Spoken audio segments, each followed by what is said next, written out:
Baik, saya Romi Alexander Kakomore, mahasiswa Fakultas Hukum semester 3 Universitas Pembangunan Indonesia Manado dengan NIM 2274201031 akan menyampaikan kesimpulan tentang sejarah perkembangan hukum internasional untuk memenuhi tugas ulangan akhir semester mata kuliah Hukum Internasional dengan dosen pengampu Enci Anjeli Sondak, Sarjana Hukum, Magister Hukum. Adapun kesimpulan tentang sejarah perkembangan hukum internasional, yaitu yang pertama, dalam sejarah perkembangan hukum internasional, berkembangnya sistem negara kota di Yunani serta peranan dari hukum Romawi di Eropa pada abad ke-16 telah memberikan dorongan yang penting terhadap perkembangan hukum internasional. Yang kedua, terdapat beberapa teori yang dikemukakan oleh beberapa ahli untuk menerangkan dasar pengikat berlakunya hukum internasional di lingkungan masyarakat dunia.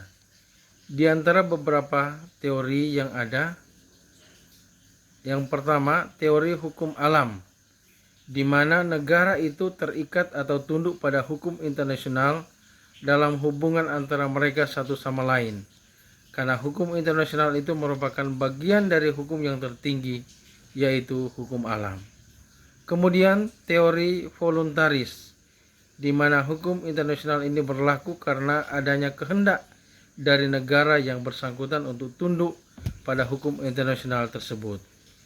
Selanjutnya, teori objektivis, di mana dasar pengikat hukum internasional adalah norma hukum yang lebih tinggi, yang didasarkan pada norma yang lebih tinggi lagi, dan seterusnya hingga sampai ke tingkat norma atau kaidah dasar yang disebut grand norm.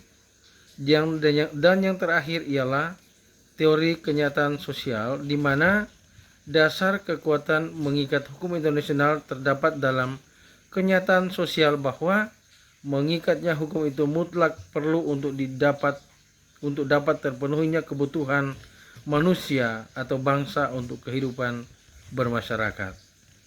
Yang ketiga, sumber material hukum internasional terdiri dari kebiasaan, traktat, keputusan-keputusan pengadilan atau pengadilan arbitrasi, karya-karya hukum, keputusan-keputusan atau penetapan-penetapan organ lembaga internasional. Sedangkan sumber formil hukum internasional terdiri dari perjanjian internasional, kebiasaan internasional, prinsip hukum umum yang diakui oleh bangsa-bangsa yang beradab, keputusan pengadilan dan ajaran para sarjana yang terkemuka dari berbagai negara sebagai sumber tambahan dari penetapan kaidah hukum. Adapun saran, hendaknya hukum internasional yang telah ditetapkan sebagai suatu pernyataan dari persetujuan antara negara-negara yang mengikatkan dirinya di dalam suatu perjanjian dapat ditaati, dan hendaknya hukum internasional dapat terus meningkatkan perbaikan dalam pembentukan hukum yang mengatur hubungan yang melewati batas-batas antara negara dengan negara, negara dengan subjek hukum internasional, dan subjek hukum internasional satu sama lainnya. Demikian video singkat untuk memenuhi tugas ulangan akhir semester mata kuliah hukum internasional. Terima kasih.